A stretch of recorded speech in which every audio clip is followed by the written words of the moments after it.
Today, we're going to read The Berenstian Bears and the Messy Room. When small bears forget to pick up, store, and stash, some of their favorite things end up in the trash.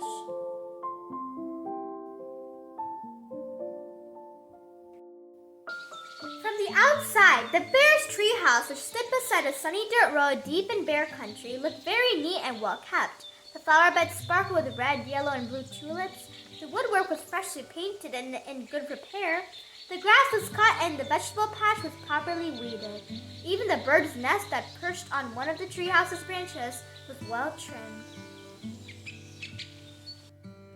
The inside of the bear's treehouse was neat and clean too. The pictures were straight, the piano was dusted, the kitchen was spick and span, even the basement was neat and clean. And if you think it's easy to keep a treehouse basement neat and clean, well, you've never tried to do it. Yes, the bear's treehouse was a lesson in neatness and cleanness, except for one place. Brother Bear and Sister Bear's room, it was a mess. A dust-catching, wall-to-wall, helter-skelter mess. A half-done jigsaw puzzle gathered dust in one corner of the room. A group of brothers' dinosaur models collected cobwebs in another. Sister's stuffed animals were everywhere. As for the cub's big storage closet, well, just to be careful how you open it. It wasn't that brother and sister were naturally messy. They tried to keep their room straight. They made their beds most of the time, and they slept and picked up once in a while. The trouble was that when cleanup time came, they spent more time arguing than cleaning. How am I supposed to sweep up with your dumb dinosaur toys all over the floor? Argued Sister. They're not toys, they're models, and don't move them. I'm working on a setup of the prehistoric age, Brother protested. Prehistoricimos, shouted Sister. Not only was Brother and Sister's room a mess, but Brother and Sister were getting to be a mess too, always arguing about cleanup chores instead of sharing the job and working as a team. What usually happened was that while the cubs argued about whose turn it was to do what, Mama took the broom and did the sweeping herself. And she often did the picking up too. That was the worst part, the picking up and the putting away.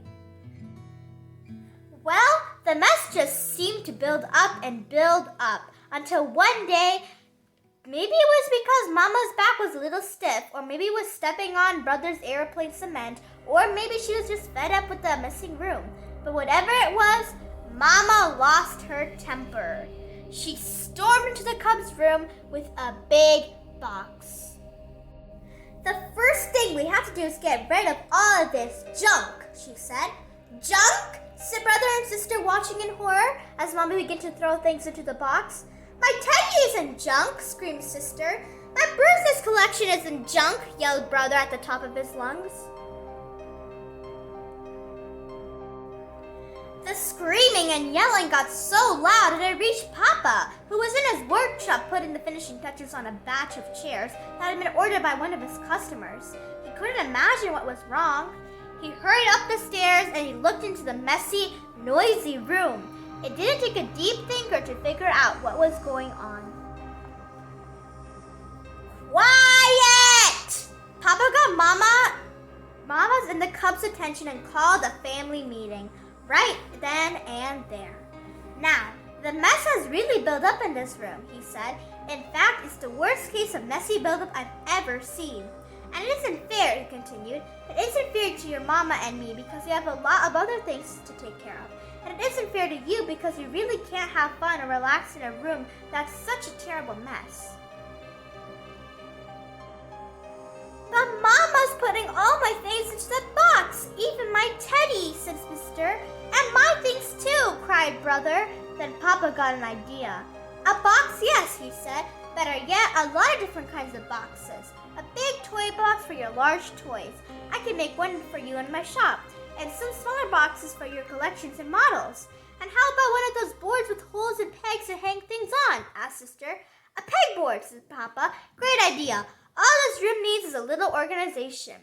A little organization and a few rules, added Mama.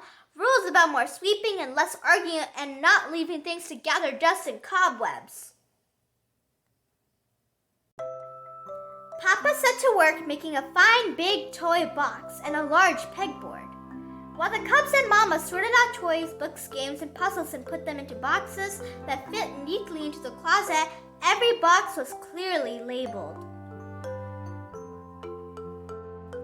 Some of the cubs' things did end up in Mama's big throwaway box, not Sister's tidy, of course, but some of Brother's bird nests, the crumbling, falling apart ones.